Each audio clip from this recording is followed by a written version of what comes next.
Witam Was, moi drodzy. Dzisiaj chciałem Was zaprosić na bardzo fajny wywiad, który po prostu tutaj stworzyliśmy dla Was z Mateuszem, który zajmuje się właśnie produkcją kubitów królewskich dla Was, oraz również z Krystianem, który praktycznie ten pomysł drążył cały czas. On był też odpowiedzialny za te obliczenia i tak dalej, tego wszystkiego. No i wyszedł z tego bardzo fajny, interesujący wywiad,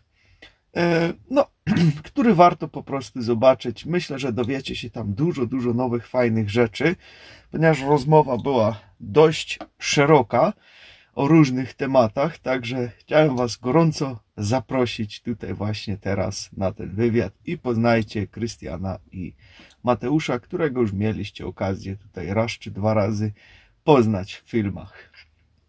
Witamy serdecznie wszystkich klientów 925 Craft i szerszą publiczność. Spotkaliśmy się tutaj z Sebastianem, czyli szamanem 21 XXI wieku. Witamy również Krystiana Wolniaka, czyli właściciela studia tatuażu w Rzeszowie, a konkretnie Crystal Ink, a konkretnie w tym momencie studio się mieści niedaleko Rzeszowa, to sobie możecie już wszystko wygooglować. Ja tylko jako taki wstęp powiem, że ja się tatuowałem u Krystiana. Krystian poznał mnie z szamanem, bo wpadł na pomysł zrobić bransolety tensoryczne, które ja w 925 Craft stworzyłem, a Sebastian zaczął je promować w internecie z sukcesem i to jest takie clickbaitowe, ale muszę powiedzieć, że sprzedaliśmy w ciągu 3 miesięcy ponad 1000 bransolet, co uważam jest fenomenalnym wynikiem, dzięki Sebastiana zasięgom. Sebastian ma potężne zasięgi, na YouTubie ma ponad 170 000 followersów. No i tak jakby chciałem tutaj wszystkich przedstawić i o tym opowiedzieć, ale w sumie sam tego nie wiem, sam się tutaj troszkę dowiem, bo w sumie ja nie wiem, jak byście się poznali. Wiem, że Ty chciałeś te bransolety, ja je wyprodukowałem, weszliśmy w spółkę i poznałeś mnie z Sebastianem, ale nie wiem, skąd się to wzięło. Także jak się wasze drogi życiowe splotły? No my chłopacy ze Śląska, nie? Nie, fakt jest taki, że mama moja jest Sebastianem, Moniką zafascynowana. Od dawna filmiki wszystkie oglądała. Podsyłała mi te filmiki, ale to, co do mnie wysyła, to są, wiesz, 5 filmików dziennie. Jak ja pracuję, nie mam czasu do oglądać. Seba tyle kręci? Od Sebastiana, od innych ludzi i tak dalej. Wiesz, wiesz, oni fajnie mydła sami robią to, tamto. Ezoteryczny taki klimat zdrowotny. Ezoteryczny, zdrowotny. Alternatywna medycyna. Zielarski, dokładnie tak, w ten sposób.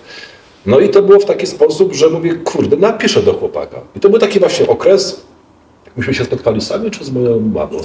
Sami. No ale w jakim temacie napisać? Bo jeszcze nie miałeś żadnych pomysłów na produkty, które moglibyśmy... Mateusz, ja już miałem w głowie wszystko. Dobra, ale napisałeś już w tym celu, żeby współpracować w przyszłości? Tak, bo główna rozmowa nasza pierwsza była właśnie na temat tej pierścieni, prawda?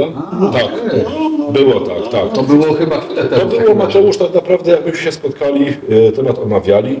Ja wierzyłem w to, że ten temat się narodzi i on pójdzie w przód. Fakt faktem był taki, że całość produkcji, ulepszenie, to trwało 2 lata. Z tym się nie ma co oszukiwać. Czas jednak był dość długi. No ale jak to właśnie było? Bo zaczęliśmy ten projekt rok wcześniej i dlaczego on tak się ślimaczył? Po prostu, wiem, odpuszczaliśmy, ja byłem zabiegany, tobie się Paulinka była w ciąży. Nie. Ale coś nas zatrzymało jeszcze, nie tylko ja. Też obliczenia tego wszystkiego nas zatrzymały, żeby też obliczyć właśnie te wielkości. Były też trójmy, prawda, pamiętasz? Żeby zrobić to mniejsze, na różnych rozmiarach. Tak, ale wiem, że ten temat rzeczywiście już był na jakimś etapie i wtedy sobie powiedzieli, dobra, na razie nie mamy czasu, odkładamy po nowym roku, czy coś takiego. Było. Później się spotkaliśmy razem wtedy i mówimy, kurde, albo to chodzimy, albo to robimy. Tak. Mówię, to robimy to, spinamy się. No i wtedy właśnie bardzo to szybko właśnie wdrożyłeś w produkcję, prawda? Powiem wam, że to jest w ogóle to jest rzecz, w którą najmniej w życiu wierzyłem. No. Naprawdę. Ale to jest prawda, ale uwierzył w to. Uwierzyłem w to w końcu. Znaczy, wiesz, ja w ten produkt mega uwierzyłem też po Sebastiana filmie, to co już mówiłem wcześniej. Ale nie no, jak zacząłem o tym czytać, ja ogólnie wierzę w energię, wierzę, że to wszystko nie jest tak oczywiste i namacalne. Natomiast no jakby wiesz, ja takich projektów masę już zrobiłem i ostatnio tak po prostu jest, że ileś rzeczy, które robię, nie zawsze dobrze wychodzą, no bo ileś rzeczy trzeba zrobić, ileś projektów trzeba czasem ugryźć i na ten 10 ci wyjdzie jeden, tak? Tylko to jest właśnie wyjątkowy pomysł i produkt, bo takich jeszcze nie było. Wiesz o co chodzi? Są łańcuszki, są bransoletki. Można powiedzieć, że to jest ezoteryczne, ma jakiś tam kamień sobie. No, kamień jako kamień ma swoją energię, prawda? Wszystko ma energię, nie oszukujmy się. Ale coś, co ma niewyczerpaną energię, która ma pewne wibracje, nie ma takich rzeczy. Były same po prostu kubity, które były spawane. Fajna rzecz do medytacji, no tak. Przydatna, pod łóżko do spania, okej. Do oczyszczania pewnych przedmiotów. No ale z tym na ulicy nie wyjdziesz. No tak, ale nie spodziewałem się, że wiecie, no jest kilka sklepów w internecie. Ja wiesz, że na nas dwóch. Ja wiem. Natomiast nie spodziewałem się, że tyle ludzi może chcieć taki produkt. No teraz jakby to rozumiem, bo po pierwsze on jest ładny. Bo komu nie pokażę ten produkt, to każdemu się podoba, każdy chce mieć tą bransoletę w sensie wizualnym. Bo to jest jeszcze elegancja połączona z energią. Z energią, no właśnie. A jeszcze jak powiesz komuś, słuchaj, no ale oprócz tego, że ona jest ładna, to ja wierzę, że ona na przykład, i teraz może Sebastian byś się włączył, bo my gadamy cały czas, co ta bransoleta, co ona może dać człowiekowi? Opowiedz coś o tym. Człowiekowi bardzo dużo daje, ponieważ wzmacnia całe twoje pole energetyczne. Wiesz, każdy człowiek, każde zwierzę, nawet kamień ma swoją aurę, swoją energię, którą ma. Niektórzy ludzie potrafią to zobaczyć, nie każdy to widzi, ale też kwestia poćwiczenia i da się to zobaczyć. I zakładając sobie na przykład taki pierścień, wzmacniasz całą swoją aurę. On ma taką energię torsyjną, którą pokazywałem na filmikach u mnie, którą widać, ona krąży wokół tego. Kiedy to zakładasz na rękę, mamy meridiany w całym ciele.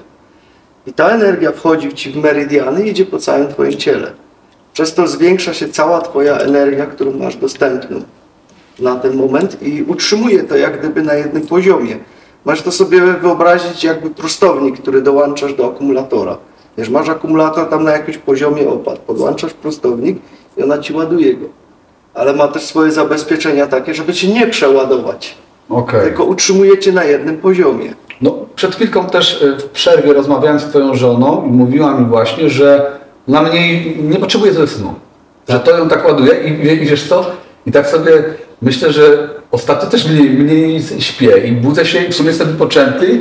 Myślę, kurde, jak to jest, że tak funkcjonuje? Przecież ja jeszcze codziennie trenuję, więc mam ten wysiłek fizyczny. No ale rzeczywiście odczuwam coś takiego. Tak, no i moja mama to samo, to już tak ma. Mówi, ja się dziwię ludziom, że oni są zmęczeni, jak mogą spać, jak ja tu cały czas biegam, cały czas robię. No ale to niesamowite to jest. No trudno jakby w to uwierzyć, ale no masa ludzi w ogóle pisze chyba. Odsyłałeś nam też po wprowadzeniu tych produktów, ludzie pisali o swoich odczuciach. Tak, bardzo dużo tych komentarzy się pojawia. Muszę je zacząć w końcu zbierać wszystkie, żeby też można by je przeczytać później gdzieś tam na wizji, bo sporo tego wpada, ludzie są zadowoleni, widać, że to po prostu działa, robi to robotę. No i pojawiają się tam różne, wiesz, historie ludzi, którzy piszą to, żeby się tym podzielić też z innymi. Nie? No tak, jeżeli odczuwają zmianę, to na pewno takie osoby chcą się tym podzielić, jeżeli coś im pomogło. Dla mnie też jakby fenomenem tego produktu jest to, że praktycznie nie ma, wiesz, biżuterię jak ktoś kupi to, albo mu się nie spodoba i on zwróci, tutaj praktycznie nie ma zwrotów. No, to jest tak niewielki procent zwrotów, porównuję do na przykład marki Dior, którą też tworzę, że byłem w szoku, to jest dla mnie też odkrycie, ale może dlatego, że to jest nie zwykła biżuteria modowa, tylko biżuteria użyteczna. Która, i co więcej, ludzie, którzy na przykład mieli problem z czymś i odsyłali na poprawkę nam produkt, bo trzeba nieraz było coś dogiąć, a obawiali się tego, to na przykład w momencie, kiedy odsyłali, już zamawiali nową sztukę, żeby nie zostać bez. To jest w ogóle... To mnie zszokowało, bo to są dla mnie zjawiska, których wcześniej nie doświadczyłem. Chociaż tyle jestem w tej branży jubilerskiej, no bo to jest ma to coś, ten produkt, ma tą duszę i ludzie strasznie chcą przy nim być. No wiesz, jak raz spróbujesz, zobaczysz jak to działa, zaczynasz to automatycznie, wiesz, też innym dawać. Pokazujesz im to też, inni też tego chcą, bo widzą, że po prostu, to widać nawet po ludziach, te zmiany, te energetyce. Ludzie są, wiesz, uprzejmniejsi, bardziej się uśmiechają, szczęśliwsi. I lepiej śpią. Słuchajcie, ale mama moja założyła tą bransoletę i mówi, że taka się wyszczekana zrobiła, taka bardziej asertywna. Możliwe to jest, żeby się bardziej asertywna zrobiła w stosunku do niej, bo ona z tym miała problem. Tak. Ona tak, jak to mówiła, dla zgody to ja gówno zjem, nie? Tak nie miała hasło. Wiesz, ona lubi zgodę, ona naprawdę nie jest osobą kłótliwą, ma takie dobre serce, ale mówi, taka się asertywniejsza zrobiłam. Mówię, no to bardzo dobrze, jeżeli tak się dało, bo tego ci brakowało. Miała zablokowane czakry. Dokładnie, czakra gardła na przykład. Czakra Gardła. Aha. Wiesz, ludzie po prostu hamują swoje wypowiedzi, a potem gardło boli. Tak. Albo mają raka krtani, powiedzmy, w ten sposób. Jest czakra poblokowana w takim wypadku. Jest to bardzo możliwe, że założyła i po prostu ten przepływ energetyczny, który idzie od czakry korony, został odblokowany. Jest to bardzo możliwe. Okej, a ta technologia, tak jak wspominałeś o wirze energetycznym, to tak, żeby najprościej zobrazować, bo ja też właśnie dzisiaj chciałem Cię o to zapytać, jak położymy tą bransoletę, to można powiedzieć, że jakąś energię ona w ten sposób wtłacza? Nie powiedziałbym, że wtłacza, ona to bardziej generuje, ponieważ No bo w nas jakby wtłacza troszkę. Tak, ale przez to, że mamy tą megaherce, tutaj w tym też święta geometria tak zwana. Tak jak samo jak masz piramidy, które były zrobione i do środka jak tam włożyłeś na przykład jabłko, czy cokolwiek innego, to po kilku latach to jabłko będzie dalej całe. Daj żyletkę, dalej będzie ostra. Tak. To prawda. Nie zgnije. A został w pokoju gdzieś i za chwilę masz zgnite. To znaczy, jakim cudem to się dzieje, że to na przykład w tej piramidzie nie zgnije? No ale jakbym położył bransoletkę, kubit i położył w niej jabłko, to by nie zgniło? Trzeba by to dokładnie sprawdzić. Ja już miałem z jedną taką technologią do czynienia, która rzeczywiście mocno to opóźniała. Bo ludzie mi sami wysyłali zdjęcia, którzy robili tam jakąś truskawkę czy coś włożył. Jedną tak i całkiem inaczej. Z wodą miałem też takie doświadczenia, też mi ludzie wysyłali zdjęcia, to wszystko tam znajdziesz na kanale, gdzie wkładali pineskę taką, czy zapinkę metalową do wody i różnych technologii tam używali i było widać, gdzie nie było nic, cała rdzewiała, ta obok mniej, a tam gdzie była dana technologia użyta była jak nowa. Nic się z tym nie działo. No niesamowite to jest. Ja też w firmie poczyniłem pewne kroki, żeby zbadać, czy nasze bransolety, bo tak, wymiarów jesteśmy w stanie pilnować perfekcyjnie, co do milimetra. Ale ja bym chciał sprawdzić namacalnie, że te megaherce są dokładnie takie, jakie powinny być. No i próbowałem, nawet kupiłem urządzenie. Kolega, który się elektroniką pasjonuje, jest u nas kierownikiem w galwanizerii, gdzie też jest na podstawie przepływu prądu robimy powłoki. No nie podołał temu, ma jeszcze próbować, ale zbadać tą, bo ona powiedzmy rezonuje, tak? Jakimś odpowiednim, czyli ta bransoleta, kubit królewski rezonuje w częstotliwości 144 MHz. Ja bym chciał to zbadać, ale nie wiem jak to zbadać. No wiesz, wiele jest takich technologii, których się jeszcze nie da zbadać, bo znam też inne technologie, które po prostu ludzie mówią, no ale weź to zmierz.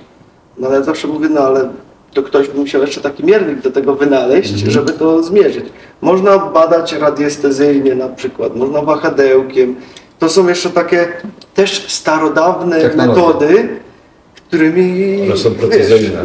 Bardzo precyzyjne. Ludzie nie do końca nieraz ufają takim technologiom, ale jak powiem, no dobra, bo tak akurat miałem taką rozmowę, a jak chciałbyś studnię wykopać, to weźmiesz różdżkarza i ufasz, że on ci ją znajdzie?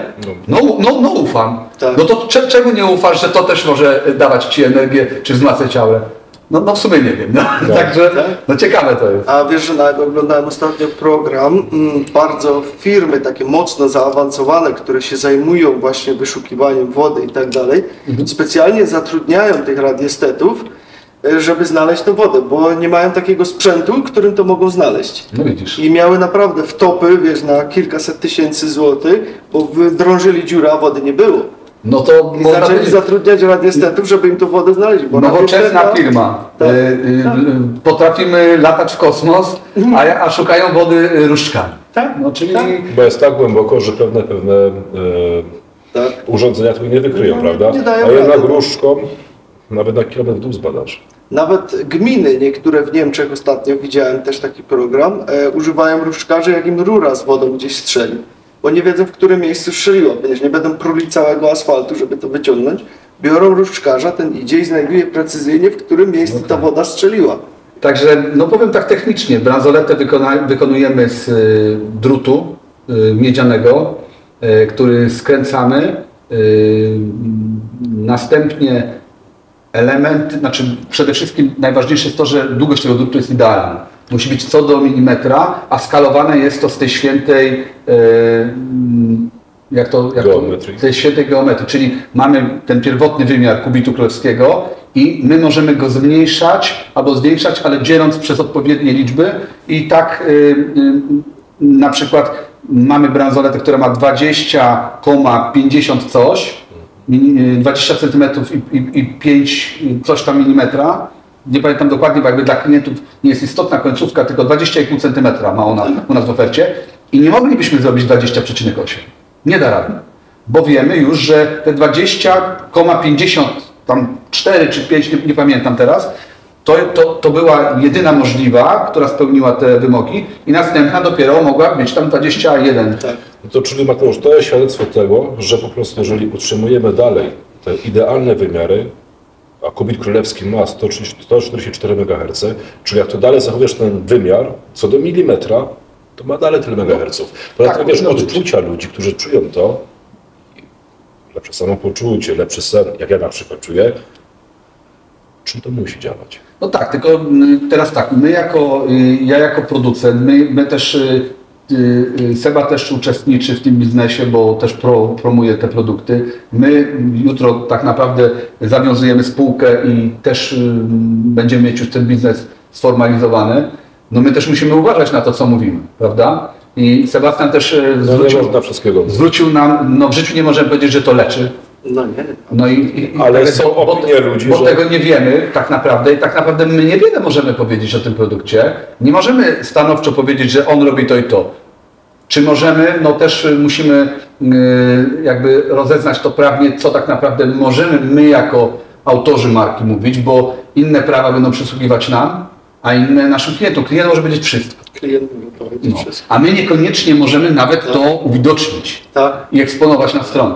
Bo może być to stronnicza opinia i my to publikując na stronie i chwaląc się nią, mogą uznać, że wprowadzamy ich w błąd. Także trzeba uważać. Tylko jak ktoś sobie chce poszukać, jak ktoś nie jest leniwy, to sobie poszuka po prostu w internecie wibracje megaherce 144 na co działają.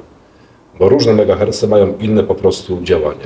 Jak tam poczytasz, o czym nie możemy mówić, ma to duży wpływ na nasze ciało eteryczne i ciało fizyczne również, prawda?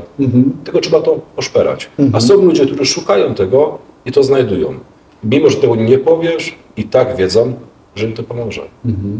No to może Krystian, jeszcze zapytam Ciebie. Ty wiem, że wierzyłeś mocno w te bransoletki, ale czy spodziewałeś się takiego sukcesu? I jak myślisz, co właśnie co ludzi przyciąga do tego produktu? Gdzie jest tutaj ta magia? Przede wszystkim Sebastian. Jak już po prostu to wyreklamował, to też to idzie drogą pantoflową. Na przykład mój były szef z Holandii, sam widziałeś. Do tego właśnie też chciałem dążyć. Ja mu o tym mówiłem. To jest człowiek, który jest bardzo inteligentny, wierzy w energię. Kiedyś byśmy mieli bardzo sprzeczne jakby tematy. On nie wierzył po prostu w chemitralizm, mówił, nie, to są zwykłe po prostu zasługi. Teraz jest bardzo głęboko w tym nawet zakorzeniony. On wierzył, ale nie wierzył, że może być takie działanie. Dopóki jego pracownik, Polak, który pracuje w jego studio, kupił od Sebastiana z kanału i aż 2 kupił i czeka na kolejne. Już kupił siostrze, mamie, czeka aż będą produkty na szyję, bo chce też je zakupić. Mówi, że czuje się po prostu świetnie. I on również właśnie odczuwa to, jego mama, że śpią lepiej. I to jest droga pantoflowa, prawda? Głównie ten sen się przewija tutaj, nie? Że ludzie dobrze śpią, no a jak dobrze śpisz, to tak naprawdę regenerujesz się, lepiej masz lepszy dzień, to jest też podstawa, prawda? Czyli to wracamy do tematu tej energii, że masz więcej energii, śpisz, szybciej się wysypiasz, czujesz się po prostu wypoczęty na drugi dzień, tak? Powiem Ci to troszeczkę inaczej. Popatrz, dzisiaj masz na świecie, tu masz telefon, tu masz router Wi-Fi, tu masz jakąś antenę za oknem, tu masz lodówkę, która Ci zrobi sama zakupy, tu masz jakiegoś robota, który Ci pojedzie i Ci posprząta podłogę. To wszystko generuje zakłócenia, które przeszkadzają naszemu organizmowi w normalnym funkcjonowaniu. I tu się pojawia wielki problem dzisiejszych czasów. ponieważ wszystkie systemy w naszym organizmie są zakłócone. Ludzie, którzy na przykład odcinają się całkowicie, idą gdzieś mieszkać w sam las, mają całkiem inne zmysły niż my dzisiaj mamy w miastach. Dodatkowo masz jeszcze, nawet się rozwija jak gdyby takie coś, jasnowidzenie.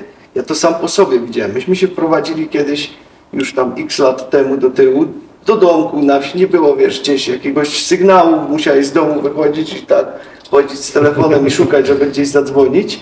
I podczas spania w takim pokoju, gdzie nawet nie było prądu doprowadzonego, ja wstawałem rano i mówiłem żonie, dzisiaj przyjdzie ten o tej godzinie, ten przyjdzie o tej godzinie, ten przyjdzie o tej godzinie, to się wszystko działało. W ostatniej fazie snu, ten tak zwany twilight, miałem po prostu, jak gdyby cały dzień mi się przewinął.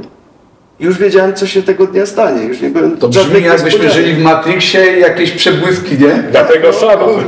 I to już wszystko wiedziałem. W momencie, jak wprowadziłem tam prąd... Nie było tam numerów Totka. No nie.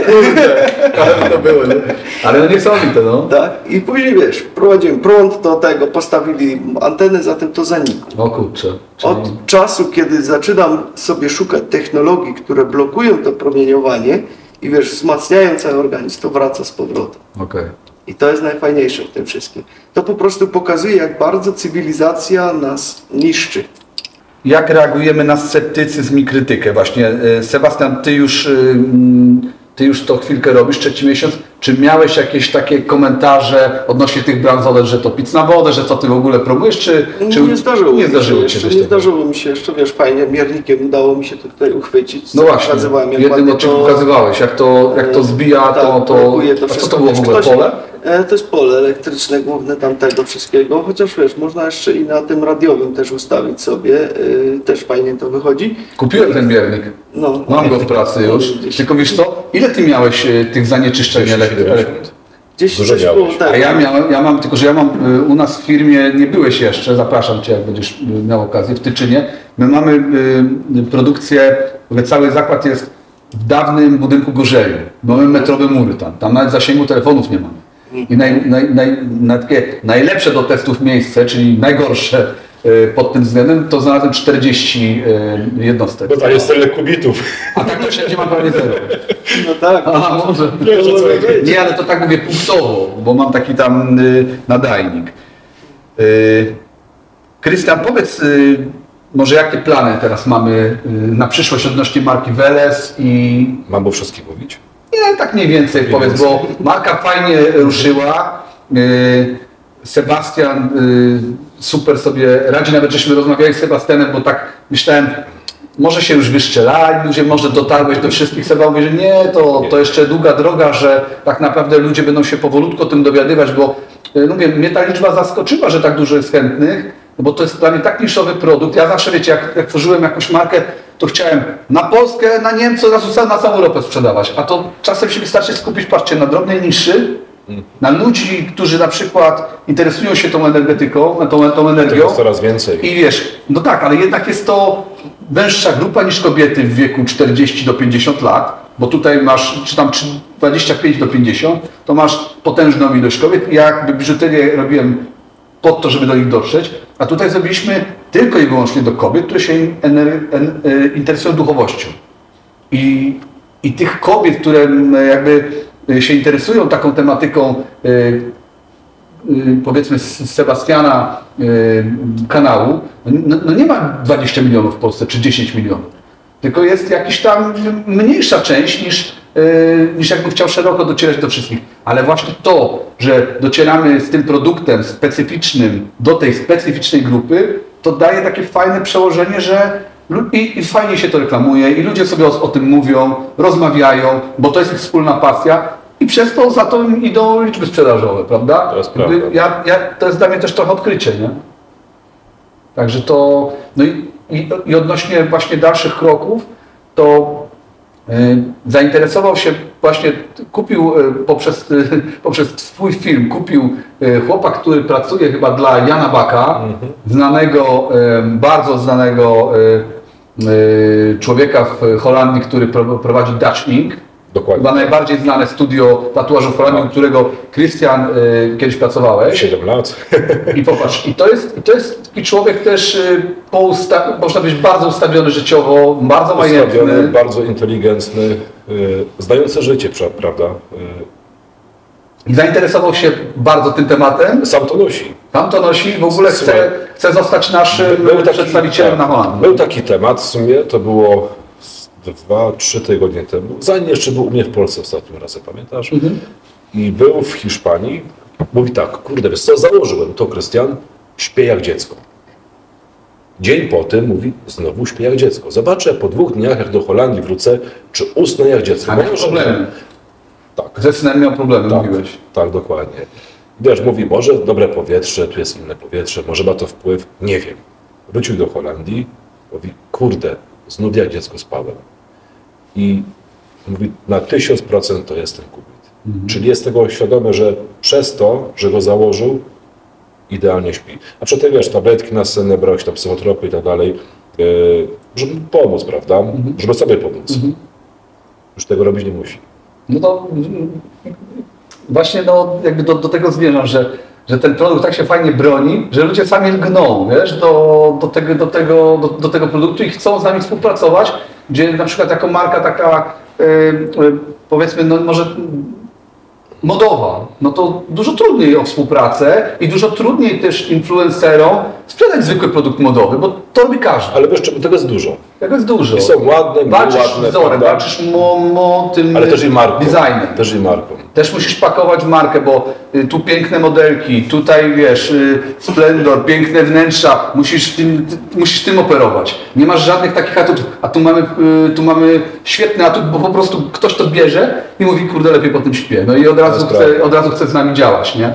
Także to, no taki, wiecie, no raz na jakiś czas coś tak fajnego się w życiu podzieje. Dawno czegoś takiego ciekawego nie doświadczyłem, jak to, co teraz robimy. A to jest dopiero początek. I też, no ja wiem, no dopiero 3 miesiące to robimy, także to wiadomo, że to gdzieś tam będzie sobie ewoluować. Też żeśmy z Sebastianem rozmawiali, że chcemy perfumy wprowadzić wyjątkowe, może nie będę jeszcze zdradzał jakie.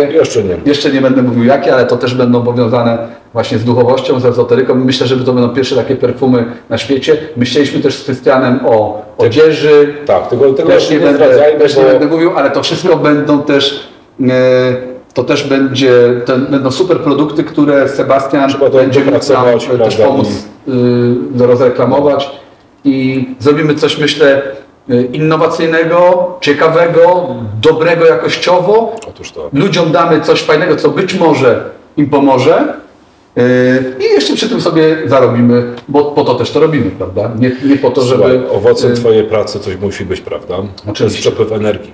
Tak. Słuchaj, nawet ludzie, którzy są bardzo dobrzy, bo takich jest dużo ludzi, w czymś ci pomogą. W duchowości, w oczyszczaniu, zawsze coś muszą wziąć. Tak, nawet żeby była równowaga. Musi być. Jak ty mi pomogłeś kiedyś, robiłeś mi taki, pamiętasz, i było coś takiego, i rozmawialiśmy o tym, że właśnie zawsze musi być jakaś taka równowaga, że... Przepływ energii między innymi.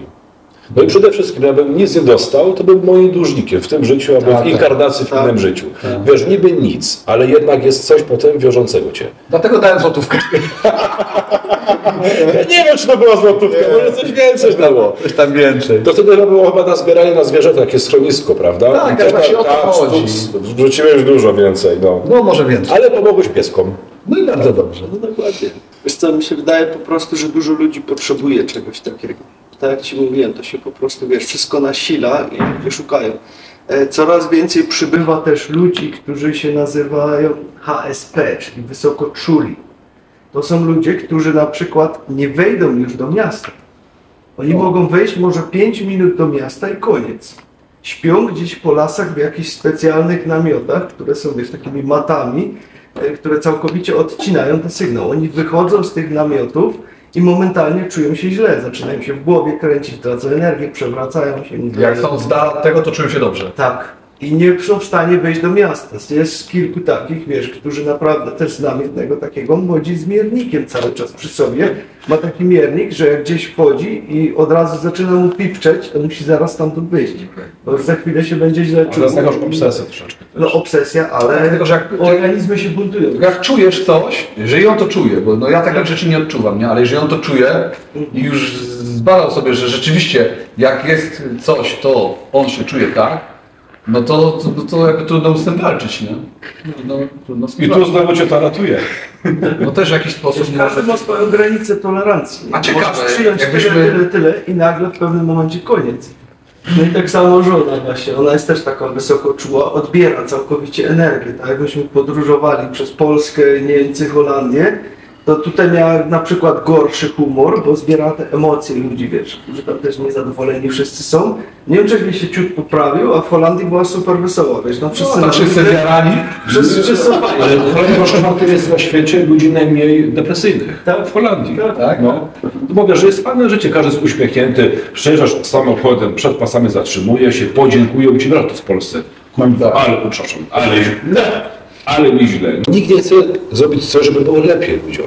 Każdy sobie żyje tym swoim schematem i to jest ten błąd Polaków, moim zdaniem. Nie wiem, no w Holandii ludzie jak chcą coś osiągnąć, to pracują ciężej, a nawet jak pracują normalnie, to się cieszą z swojego życia. Mieszkałem tam tyle lat, że naprawdę drugi mój dom. Jest... Ja tak czuję, ale nie czuję... Jako słońce, witamina D3, ludzie są uśmiechnięci. Ale nie czuję tak ludzi.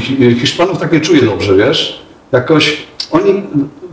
Włosi są tacy żywsi bardziej, wiesz, a Hiszpanie są tacy, powiem ci, jak gdzieś tam obsługują, oni są smutni trochę.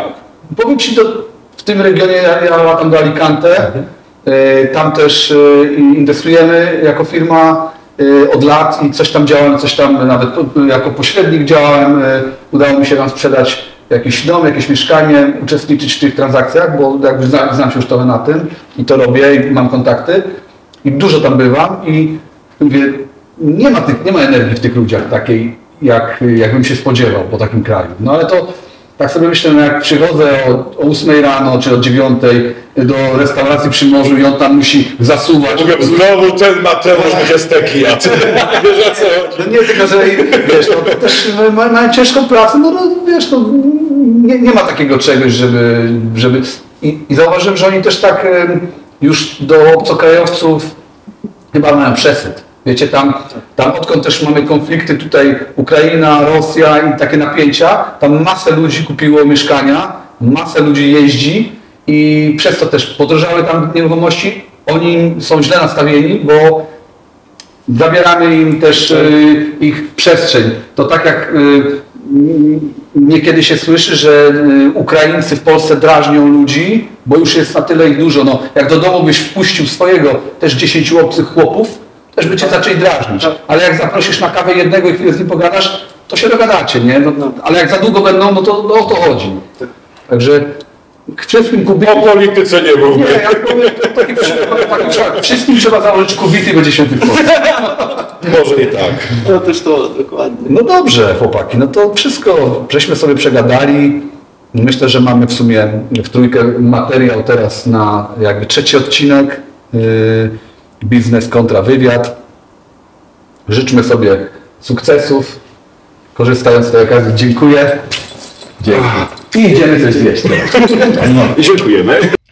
Mam nadzieję, że wywiad Wam się spodobał, że wyjdziecie z tego z nowymi informacjami, które również będą przydatne dla Waszego życia codziennego, że może Wam się to na coś przyda, te informacje. No, czasu jak zawsze mało, moglibyśmy tak gadać naprawdę godzinami, ponieważ kiedy się spotykamy, no to naprawdę możemy mówić ze sobą wiele godzin, ponieważ mamy tematów naprawdę zawsze sporo do omówienia i no, zawsze jest fajnie, przyjemnie, są to naprawdę tacy porządni ludzie, jak ja, jak wy wszyscy, którzy nas tutaj oglądacie, z którymi naprawdę można usiąść i czujecie się tak, jakbyście się już znali praktycznie, że całe życie. Mają się wiele wspólnych tematów i jest fajnie. Także moi drodzy, dziękuję Wam za zobaczenie tego. Będzie nam miło, jak zostawicie paluszek do góry, jak udostępnicie ten materiał też dalej. Będzie nam bardzo tutaj, ale to bardzo miło, jak tak takie coś z waszej strony dostaniemy, zawsze się to cieszymy. Jak wam się to wszystko podoba, może jakiś fajny komentarz po sobie zostawicie, jak wam się podobał ten wywiad. A jeżeli was interesują kubity, takie właśnie oto tutaj jak ja mam, czy też ten na szyi, tutaj na szyi mam zapinki, tylko trochę nie widać. Może zdejmę. O, tutaj są właśnie różne zapinki na nim. Tak to wygląda, ten na szyję. Także macie to wszystko zalinkowane w opisie tego filmu. Tam możecie sobie zerknąć i nie zapomnijcie, że tam jest też kod zniżkowy 30% dla was, tylko i wyłącznie dla was. Ponieważ wszyscy, którzy mnie nie oglądają, a chcą kupić z tamtej strony, no niestety, ale muszą zapłacić więcej. Dla was po prostu cena jest maksymalnie obniżona, przez to, że znam tych twórców, którzy to tworzą, te kubity, to dlatego cena jest dla was specjalnie zaniżona maksymalnie, ile się po prostu dało. Także życzę wszystkim miłego dzionka. Macie wszystko w opisie tego filmu, tam sobie zerknijcie. Trzymajcie się. Hej.